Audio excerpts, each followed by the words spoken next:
Baik, langsung saja kita minta Pak Gani untuk menjelaskan kepada kita apa itu microgreen. Silakan Pak Gani. Baik, Uncle, siap. Nah, terima kasih banget sudah diundang ya, Uncle ya. Sebenarnya microgreen ini kata simpelnya atau kata yang paling sederhananya itu adalah tanaman kecil ya, tanaman kecil yang hijau. Nah, saya menemukan microgreen atau belajar khusus microgreen sebenarnya belum lama, tapi karena saya interest sekali, jadi saya mempelajarinya secara filosofi ya. Apa sih microgreen ini gitu ya? Oke. Nah, microgreen sebenarnya awalnya itu di Amerika itu sebagai garnish saja, sebagai dressing atau sebagai apa ya, mempermanis makanan. Nah, biasanya hadir dengan steak atau burger, jadi ditaruh ya di atas sedikit, di topping, kemudian disajikan. Jadi fungsinya itu waktu itu hanya untuk mempercantik dan menambah gizi. Ya. Nah, seperti ini contohnya ini. Makanannya jadi lebih berselera. Dia semuanya gorengan, ada steak, tapi ada hijaunya. Nah, sebenarnya microgreen itu hadir di sana awalnya ya. Itu udah lama sekali. Tahun 60-an juga sudah ada di sana. Nah, terus mengapa microgreens gitu ya? Nah, kalau di Amerika, di negara-negara yang ada 4 musim, menanam itu jadi kendala. Pada saat dia musim salju, dia nggak bisa nanam di luar, harus pakai greenhouse. Atau dia harus di dalam rumah. Nah, microgreen ini karena dia sederhana, bisa ditanam di dalam rumah. Dia bikin rak, kemudian dia kasih nampan-nampannya, dia kasih cahaya, dia tanam di dalam rumah. Jadi awalnya itu karena kondisi. Nah, dari sana berkembanglah ternyata diteliti lebih lanjut dan segala macam, nutrisinya lebih banyak daripada tanaman dewasa. Nah, kita lihat nih nutrisinya ya. Red cabbage misalnya, itu vitamin E-nya itu 40 kali lipat dibanding satu dewasa. Contohnya misalnya 100 gram dari tanaman dewasa, 100 gram dari microgreen, ini 40 kali lipat nih vitamin E-nya. Jadi kalau kita jarang makan sayur atau katakanlah nggak gitu suka ya, kita cukup makan dikit aja untuk dapatin nutrisi yang banyak. Misalnya orang tua, kemudian bayi, ya. Bayi kan nggak bisa makan banyak ya, balita ya. Jadi kita kasih sedikit saja, tapi nutrisi yang terkandung di dalamnya banyak. Nah, ini salah satu keunggulan dari microgreen.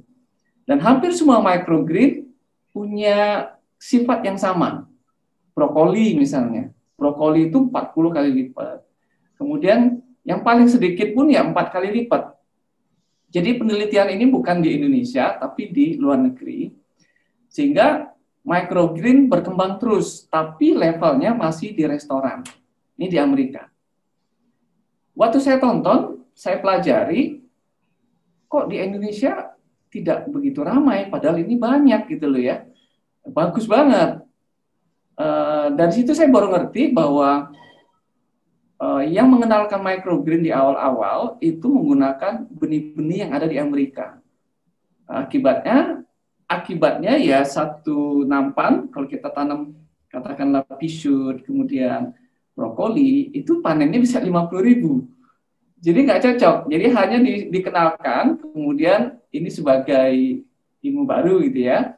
Kalaupun ditanam itu sebagai hiasan, kecil, cakep gitu ya. Sehingga tidak rutin, tidak menjadi kebutuhan rutin. Nah, kemudian saya coba nyeleneh. Saya coba dengan mung bean. Mung bean itu ya kacang hijau ya. 2 hari itu kan kacang hijau jadi toge atau 3 hari. Ketika saya biarkan dia 4 hari, 5 hari, dia sudah jadi sayur. Dan ternyata enak ternyata. Dicampur ke Indomie, dijadiin pecel, enak sekali. Ya. Kemudian saya coba lagi yang ada di lokal kita pakai kangkung, jadi baby kangkung ya. Itu video saya banyak diprotes orang karena kok benihnya banyak, cuma dipanen dengan kondisi yang kecil, sayang katanya. Tidak juga kalau kita beli benih yang kiloan, karena satu kali panen untuk yang tanam sendiri itu paling Rp5.000, tapi kita dapat gizi yang mantap gitu. Apalagi kalau bicara kacang hijau, mungkin Rp3.000 tuh sekali panen, tapi gizinya top banget. Nah, saya coba dengan kangkung, kemudian diprotes lagi. Loh, ini Pak, kangkung ini ada pestisida di kulitnya itu, di bijinya itu. Ini bahaya. Oh iya juga. Jadi saya learning by doing ya, doing by learning terus. Akhirnya saya cari petani. Ya, saya ajari Pak petani, setelah dijemur, tolong jangan dikasih pestisida, jangan jual ke pabrik, jual ke saya. Saya pengen yang belum dilapisi pestisida. Oke, tapi kan kuantiti harus besar, karena kita minta dia perlakuan khusus ya. Oke, akhirnya terjadi dan akhirnya saya bisa. Nah, karena teman-teman susah sekali mencari yang seperti ini, awalnya saya rencananya tidak ada bisnis sebenarnya. Akhirnya saya buka toko untuk memfasilitasi teman-teman yang butuh. Dari situ berkembang microgreen, kemudian saya coba lagi dengan yang macam-macam. Apa yang macam-macam itu? Nah, microgreen ini kan panen muda ya, kangkung dipanen muda, sawi dipanen muda, bayam dipanen muda. Sebenarnya kalau cerita panen muda itu banyak sekali. Tauge itu ya panen muda, baby carrot. Baby carrot itu ada yang memang carrotnya itu memang besar tapi dipanen kecil. Jadi mahal baby carrot ya. Pepaya mentah. Jadi banyak sekali kedondong manisan, bahkan ikan pun kita panen kecil dijadiin kerupuk. Nah, itu sudah normal, tapi di sebagian sayur itu belum terbiasa. Ya. Nah, sehingga pada saat saya kenalkan microgreen, ini ya ada plus, ada minus, tapi makin ke sini makin orang ngerti. Kenapa tidak mudah? Kenapa harus dewasa baru dipanen? Apa masalahnya? Nah, itu masalah kebiasaan saja, dan ini sesuatu yang berbeda. Nah, masa panennya itu cuma 14 hari. Kalau kita bicara kacang hijau hanya 4 hari, 5 hari. Kemudian bunga matahari itu hanya 8 hari. Jadi kita bisa merancang gizi keluarga hanya di sudut ruangan. Jadi saya punya satu rak, ada 12 tray, setiap hari saya panen sendiri, makan sendiri, saya rancang saya mau makan apa. Dan karena di dalam ruangan tidak ada namanya hama, tidak ada namanya kutu, tikus pun nggak ngacak-ngacak gitu loh ya. Sehingga menanam itu jadi ada kepastian bahwa saya bisa panen gitu loh, tanpa keahlian yang khusus. Ya, perlu keahlian dalam arti gini, kalau baru belajar mungkin yang tumbuhnya atau maintenance-nya akhirnya dapatnya beratnya 80% dari yang biasa. Setelah kenal Pak Andi jadi 120%.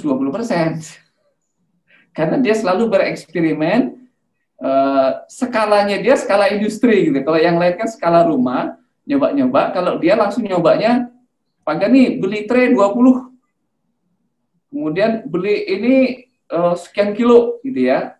Dia tes, dia berani buang. Dia berani buang sehingga mendapatkan kesimpulan lebih cepat ketimbang satu-satu ya. Nah, itu sudah skalanya sudah mulai industri ya saya bilang. Nah, hampir semua itu bisa dijadikan benih sebenarnya. Hanya saja kita perlu tahu karakter masing-masing jenis. Misalnya sawi, dia tuh kecil banget, batangnya halus. Nanamnya kita perlu tahu nih media yang cocok apa supaya nggak busuk batangnya. Tapi jangan nyeleneh sampai tanaman yang begitu jauh dari apa ya, katakanlah pepaya ya. Kemarin ada yang nanya pepaya, saya sendiri nggak berani coba gitu ya. Mungkin banyak karetnya, ada getahnya. Kalaupun saya harus merilis, saya betul-betul harus bawa ke ahli gizi. Ini sebenarnya layak makan nggak? Kalau yang seperti itu. Tapi kalau sayur-sayur, memang sayur itu dari kecilnya sampai besarnya bisa dimakan, is fine. Gitu. Tapi sesuatu yang berbeda, saya harus pelajari lebih dalam dulu, baru kenalkan ke masyarakat. Nah, ini contohnya yang sering saya pakai, sunflower, bunga matahari. Ya, bunga mataharinya yang kayak gini, saya skip dulu. Nah, yang kayak gini nih ya.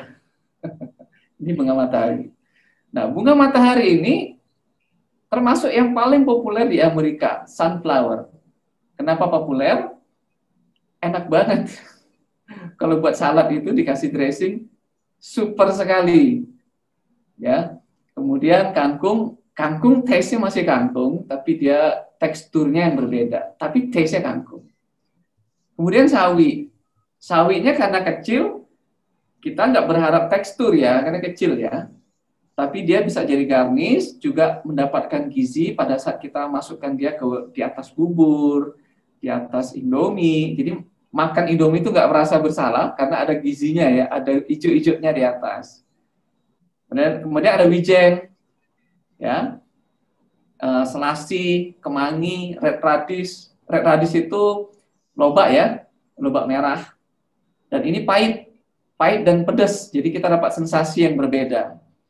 Jadi banyak sekali dan kita perlu try and error untuk mendapatkan karakteristik cara menanamnya. Hanya itu sebenarnya yang diperlukan. Ya. Kemudian saya kenalkan tray. Tray awal saya seperti ini. Saya lubangi pakai solder. Karena sebenarnya awalnya saya ingin mengajarkan kemandirian dari sekitar. Ya, jadi saya tidak bermaksud jualan sebenarnya. Nah, tapi memang ada hal-hal yang nggak bisa kita buat. Jadi saya belilah yang seperti ini. Di pasaran ada dan sangat mahal ya. Karena apa? Yang seperti ini kita nggak perlu media tanam. Jadi menghemat. Sebenarnya tanaman dari microgreen itu tidak perlu media tanam. Kalau dia bijinya besar, bisa di atas lubang-lubang ini, artinya nggak jeblos ke bawah ya. Kemudian sifatnya tidak terlalu sensitif dengan air. Nanti ada beberapa benih yang kita bisa tanam tanpa media tanam. Kita butuh ini karena dia perlu mengikat akarnya sehingga dia bisa berdiri. Jadi konsepnya seperti itu. Nah, kalau tidak pakai tray yang tadi, kita bisa pakai kokopit, sekam, kompos, rock wool, apapun. Karena sebenarnya media tanam itu seperti yang saya bilang, dia tidak dibutuhkan untuk mengambil nutrisi. Dia hanya dibutuhkan untuk akarnya mengikat, untuk dia bisa berdiri saja. Itu main kebutuhan daripada media tanam, main purpose-nya itu. Kenapa nggak butuh pupuk? Nah, ini yang seru nih. Setiap benih itu sudah ada gizi bawaan, nutrisi bawaan. Pohon kelapa saya kasih contoh yang paling pas, kita taruh di lantai pun dia akan tetap tumbuh tunasnya. Karena di dalam buah kelapa itu sudah ada nutrisi untuk dia sampai umur tertentu. Kita contohkan lagi misalnya telur ayam. Ada kuning, ada bakal ayam, ada proteinnya, putihnya. Sampai dia netas, 1-2 hari dia nggak makan juga nggak apa-apa. Karena dia makanin putih telurnya. Jadi setiap biji itu punya nutrisi bawaan yang mengantarkan dia sampai umur tertentu. Nah, 14 itu adalah umur dia gitu ya. Atau kita sebut dengan ketika dia tumbuh daun sejati, daun ketiga. Hampir semua tanaman itu tumbuhnya 2 gini, nanti ada tumbuh daun ketiga. Tapi tidak harus seperti itu ya. Kita memanen boleh sebelum dia tumbuh nggak ada masalah. Tapi itu kira-kira konsepnya seperti itu, sehingga kita tidak menambahkan pupuk apapun ke dalam. Mau dia kimia atau tidak, saya tidak tambahkan. Tapi apakah salah kalau ketika kita tambahkan? Tidak yang salah. Tapi pastikan saja pupuknya itu yang disebut organik sama orang itu benar organik atau enggak gitu ya. Kadang organik juga membawa hama ya kalau dia nggak proses dengan baik. Kotoran hewan, dia fermentasi, dia bawa, kita tanam di dalam rumah, mungkin ada bau, mungkin juga bawa hama lain sehingga menjadi rusak gitu ya. Toh sebenarnya menurut penelitian di Amerika, antara yang diberi pupuk dan tidak, itu pertumbuhannya tidak signifikan. Artinya pada saat umur kecil sampai dengan 10 hari, dia nggak bisa menyerap makanan dari luar. Sehingga diberi pupuk atau tidak terlalu mempengaruhi pertumbuhannya. Makanya Saya tidak pakai pupuk sama sekali, saya ingin original saja. Nah, ini contoh bunga matahari tadi, ya, orang tidak akan membayangkan bunga matahari yang bisa besar begitu. Kita tanam jadi kecil-kecil dan kita panen, kita kasih roasted sesame ya, merek Quippy misalnya atau merek lainnya. Ini bukan endorsement ya. Itu enaknya luar biasa, saya nggak pernah bosen. Jadi setiap hari saya panen, saya simpan di kulkas, kalau makan apapun, saya pasti ada saladnya. Kalau hanya makan salad nggak kenyang, ya Pak Andi ya. Tetap ada karbonya.